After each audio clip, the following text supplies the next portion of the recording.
Sir ఇప్పుడు Pawan Kalyan deputy సీఎంగా ఉన్నారు ఆల్రెడీ. అయితే ఆయన తీసేసి నారా లోకేష్ని ఎక్కించాలంటున్నారు. ఏంటి అసలు టీడీపీ వాళ్ళు వేసినటువంటి మంటకి సమాధానం ఏంది? టీడీపీ వాళ్ళు అధికారికంగా చంద్రబాబు నాయుడు చెప్పలే, లోకేష్ బాబు చెప్పలే, ఎవరు చెప్పలే. ఇది ఎక్కడి నుంచి స్టార్ట్ అయిందంటే ఏబిఎన్ రాధాకృష్ణ తొలి పలుకు నుంచి స్టార్ట్ అయింది. అంటే ఏబిఎన్ రాధాకృష్ణ అంటే ఏంది, ఒక బిజినెస్ మ్యాన్, ఒక మీడియా అధినేత. ఆయన ఏంది, ఆయన అంతో ఫండింగ్ చేసి ఉంటాడు, లేకపోతే వాళ్ళ మీడియా సపోర్ట్ చేసి ఉంటుంది. సో వాళ్ళు చేసిన తర్వాత వాళ్ళకేంది, పవన్ కళ్యాణ్ అనే వ్యక్తి ఇట్లనే కంటిన్యూ అయితే వాళ్ళకు పెద్ద ఉపయోగం ఉండదు. సో ఆ నుంచి స్టార్ట్ అయింది. సో ఆ కోణం నుంచే ఉంటుంది తప్పితే, లేకపోతే వేరేలాగానైతే ఇప్పుడు అధికారికంగా వీళ్ళు పార్టీ నుంచి అయితే ఎవరైతే ఇలాంటి ప్రకటన అయితే చేయలేదు. అంటే ఇంకో వాదన ఏంటంటే పవన్ కళ్యాణ్ ఇలాగే ఎదిగితే టీడీపీకి ఇబ్బంది ఉంటుంది, ప్లస్ అలాగే వీళ్ళు చేయాలనుకుంటున్నా మాట్లాడుకుందాం భయ. పవన్ కళ్యాణ్ ఎదిగితే అంటే పవన్ కళ్యాణ్కు ఎంతమంది సర్పంచులు ఉన్నారు, ఎంతమంది ఎంపీటీసీలు ఉన్నారు, ఎంతమంది బూత్ లెవెల్ కార్యకర్తలు ఉన్నారు జనరల్గా. ఓకే, మీరు అడిగిందని నేను సమాధానం చెప్తా వినండి. ఒకప్పుడు లేరు, కానీ ఇప్పుడు 21 సీట్లు వచ్చాయి. ఇలాగే కంటిన్యూ అయితే 21 61 అవ్వచ్చు, 61 121 అవ్వచ్చు కదా. చెప్తున్నారు ఓకే, చెప్తున్నారు ఓకే అబ్బాయి. ఇది తెలుగుదేశం పార్టీ ఎట్లా ఉంటుంది అంటే చెప్తే వినండి, వాళ్ళ అవసరం కొరకు కేసీఆర్ భాషలు చెప్పాలంటే గొంగలి పురుగునైనా ముద్దు పెట్టుకుంటారు. వాళ్ళకి అవసరం లేదంటే తీసి పక్కన పెడతారు. వాళ్ళ అవసరం కొరకు వాడుకున్నారు. ఈ పవన్ కళ్యాణ్ వల్ల అయితే పవన్ కళ్యాణ్కే ఇప్పుడు 175 సీట్లలో సగం సీట్లు ఇచ్చేటోళ్ళు కదా, 21 సీట్లు ఎందుకు ఇచ్చారు? మరి ఇంత పవన్ కళ్యాణ్ వల్లనే గెలిచినట్టు సగం సీట్లు అడగాలి కదా. నా బలం సగం ఉన్నది, నేను 80 సీట్లలో పోటీ చేస్తా, 90 సీట్లలో పోటీ చేస్తాను అయితే అడగాలి కదా. ఇప్పుడు అంటే ఆయన చెప్పాడు కదా ఒక ఇంటర్వ్యూలో, నాకు ఒక సీట్ వచ్చింది కాబట్టి నేను. అవును, ఒక్క సీట్ వచ్చి నేనదే చెప్తాను భయ్య, ఆయనకు ఒక్క సీట్ కెపాసిటీ. కాకపోతే జగన్ మీద ఉన్న వ్యతిరేకత ఇద్దరికి షేర్ అయింది అంతే. పవన్ కళ్యాణ్ ఇప్పుడు పోయి పోటీ చేస్తే మళ్ళీ ఆ సీట్లు కూడా రావు.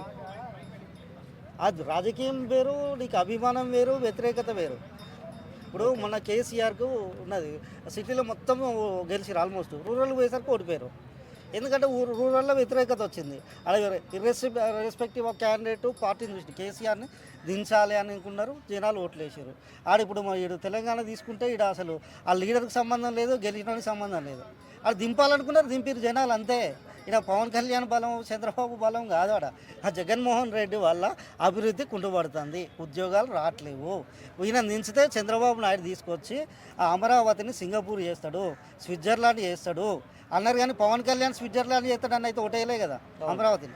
జనరల్గా ఆ కాన్సెప్ట్ తోటి ఒకటి ఇష్యూ తప్పితే వేరే ఏం లేదు. ఓకే, ఒకవేళ ఇప్పుడు లోకేష్కి ఏమన్నా అర్హత ఉందంటారా డిప్యూటీ సీఎంగా పదవి? లేదు భయ్య, యువగలం యాత్ర చేసి రోడ్ ఈయన పాదయాత్ర చేసిండు, లోకేష్ తిరిగిండు, జనాలలో ఉన్నాడు, పార్టీని లీడ్ చేసిండు, కెపాబిలిటీ ఉన్నది. లేకుండా వాళ్ళు తయారు చేసుకుంటారు. వాళ్ళు కెపాబిలిటీ ఉండాల్సిన అవసరం ఏం లేదు కదా.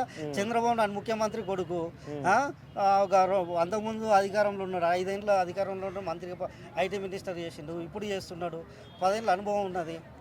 Why not? ఓకే, అంటే ఇది మీరైతే సమర్థిస్తున్నారు లోకేష్ని? ఒకవేళ సమర్థించట్లేదు. వాళ్ళ అవసరం, తెలుగుదేశం పార్టీ వాళ్ళు వాళ్ళ అవసరం కొరకు ఏదైనా చేస్తారు, వాళ్ళ మనుగడ కొరకు ఏదైనా చేస్తారు. అలా పవన్ కళ్యాణ్ ఒక పావు. ఓకే సరే, ఇప్పుడు పవన్ కళ్యాణ్ ఎటువంటి కార్యాచరణతో ముందుకెళ్తే బాగుంటుంది అంటారు? ఎటు రాజకీయం అయితే ఉంటుంది చెప్పగలుగుతాను. చెప్పండి. పవన్ కళ్యాణ్ గారు అయితే క్యాడర్ని బూత్ లెవెల్ నుంచి 175 నియోజకవర్గాలలో ఆయన పార్టీని డెవలప్ చేసుకుంటే ఫ్యూచరు జనసేన పార్టీకి ఉంటుంది. లేకపోతే ఈ 5 ఏళ్ళ తర్వాత జనసేన పార్టీ మళ్ళీ కనుమరుగవుతుంది. వైఎస్ఆర్సీపీ టీడీపీ మధ్యనే పోటీ ఉంటుంది.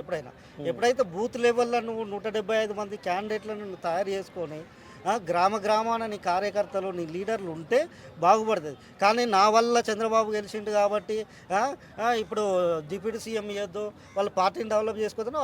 వాళ్ళ ఏ పార్టీ అయినా, ఇప్పుడు ఒక వ్యక్తి ఉంటాం, నేను ఎదగాలనుకుంటా, ఒక పార్టీ ఉంటుంది ఎదగాలనుకుంటుంది, వాళ్ళ స్ట్రాటజీలు వాళ్ళకు ఉంటాయి. నువ్వు దాన్ని తప్పు పట్టే అధికారం పవన్ కళ్యాణ్కి లేదు, ఫ్యాన్స్కి లేదు, ఎవరికి లేదు. ఓకే, ఇంకా పరిపాలన స్టార్ట్ చేసి దాదాపుగా 8 నెలలు మాత్రమే అయింది. అప్పుడే ఇటువంటి రాజకీయాలు, ఇటువంటి లొక్కలొక్కలు. నేనైతే నా పర్సనల్గా చెప్తానా, గెలిచిన తర్వాత పవన్ కళ్యాణ్ ఎమ్మటే పక్కకు పెడతారు అనుకున్నా, కానీ 130 సీట్లు గెలిచినాం, కొంత ఓపిక పట్టిరాళ్ళు. 8 నెలలు ఎక్కువ టైం ఇచ్చారు వాళ్ళు. అసలు ఇచ్చే క్యారెక్టర్లు కాదు యాక్చువల్ వాళ్ళు. ఆ తెలుగుదేశం పార్టీ సీనియర్ అంటే పార్టీ పెట్టడం అంటే పక్క తొలిపి మీరు పార్టీని హస్తగతం చేసుకున్నారు. పవన్ కళ్యాణ్ ఎంత భయ? ఓకే ఓకే, ప్రజలు అమాయకులేం కాదు కదా. ఏం చేస్తారు 5 ఏళ్ళ వరకు? ఇప్పుడు ఏం గుంజుతారా ఎమ్మెల్యే? రాజీనామా చేయండి పోయి చేస్తారా? ఐదేళ్ళు అయిపోతుంది నెక్స్ట్ వస్తుంది కదా మళ్ళీ. నెక్స్ట్ ఇప్పుడు నువ్వు పార్టీ లీడర్ లేకపోతే గ్రామాల ఒక సర్పంచ్ ఉంటాడు భయ.